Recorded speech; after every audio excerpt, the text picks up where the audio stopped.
ഇന്ന് ഓഗസ്റ്റ് 6-ാം തീയതി.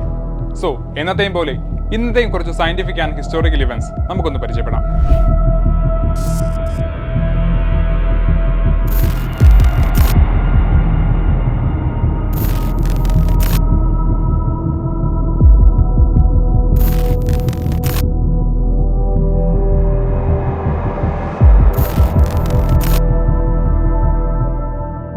First one, atomic bomb.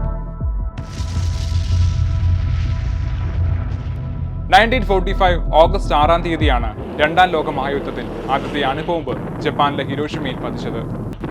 Little boy എന്ന് കോഡ് നെയിമുള്ള ബോംബ് യുണൈറ്റഡ് സ്റ്റേറ്റ് എയർഫോഴ്സ് ബോംബറായ ദി എനോള ഗെയിൽ നിന്നും വിക്ഷേപിച്ചത്.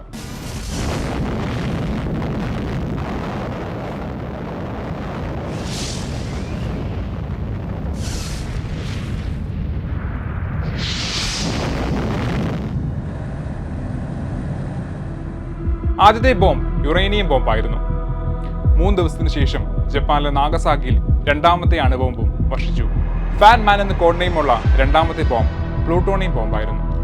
സെക്കൻഡ് വൺ 1996 ഓഗസ്റ്റ് 6-നാണ് നാസ അഡ്മിനിസ്ട്രേറ്റർ ഡാനിയൽ ഗോൾഡിൻ ചൊവ്വയിൽ ഒരു പ്രാകൃത ജീവന്റെ സാധ്യതയുള്ള തെളിവുകൾ കണ്ടെത്തിയതായിട്ട് പ്രഖ്യാപിച്ചത്. 13,000 വർഷങ്ങൾക്ക് മുമ്പ് ചൊവ്വയിൽ നിന്നും വന്നതാണെന്ന് കരുതപ്പെടുന്ന അന്റാർട്ടിക്കയിലെ ഒരു ഉൽക്കയിൽ നിന്നും കണ്ടെത്തിയ ഒരു ചെറിയ ഫോസിൽ നിന്നുമാണ് അദ്ദേഹം ഈ തെളിവുകൾ ലഭിച്ചത്. മനുഷ്യന്റെ തലമുടിയുടെ വീതിയുടെ 1% താഴെയുള്ള ഒരു ചെറിയ ട്യൂബ് പോലെയുള്ള രൂപത്തിൽ വളരെ വലുതാക്കിയ ഒരു ചിത്രത്തിൽ മാത്രമേ ഈ ഒരു ഫോസിൽ കാണാൻ കഴിയൂ. മറ്റ് ശാസ്ത്രജ്ഞന്മാർ ഇതിനെ പൂർണ്ണമായി എതിർത്തപ്പോൾ കുറച്ചുപേർ ഇത് 3.6 ബില്യൺ വർഷങ്ങൾക്ക് മുമ്പ് ചൊവ്വയിൽ ജീവിച്ചിരുന്ന ഒരു ജീവിയാണെന്ന് വിശ്വസിച്ചു. തേർഡ് വൺ 1181-ൽ ചൈനീസ് ആസ്ട്രോണമേഴ്സ് ഇപ്പോൾ കാസിയോപ്പിയ എന്നറിയപ്പെടുന്ന കോൺസ്റ്റലേഷനിൽ ഒരു ചെറിയ സൂപ്പർനോവ നിരീക്ഷിച്ചു. ഒരു ദിവസം കഴിഞ്ഞ് ജപ്പാനിൽ നിന്നും ഇത് ശ്രദ്ധിക്കപ്പെട്ടു. പുരാതന രേഖകൾ പ്രകാരം ചൈനീസ് കോഡ് ആസ്ട്രോണമേഴ്സ് ക്യൂയിൽ പ്രത്യക്ഷപ്പെടുന്ന ഒരു അതിഥി നക്ഷത്രം ചുവാൻ ഷി സിങ്ങിനെ ആക്രമിക്കുന്നു എന്നും അത് 185 ദിവസത്തേക്ക് ദൃശ്യമായിരിക്കുമെന്നും റിപ്പോർട്ട് ചെയ്തു.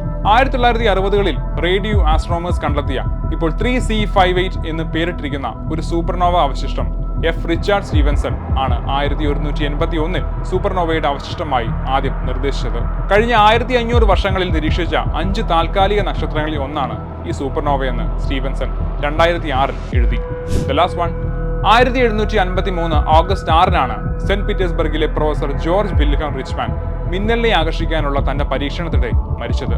മിന്നലിനെ കുറിച്ച് അന്വേഷിക്കാൻ റിച്ച്മാൻ തന്റെ വീടിന്റെ മുകളിൽ ഒരു വയർ ഘടിപ്പിച്ച് ഒരു മുറിക്കുള്ളിലേക്ക് ഒരു ഉപകരണവുമായി ബന്ധിപ്പിച്ചിരുന്നു.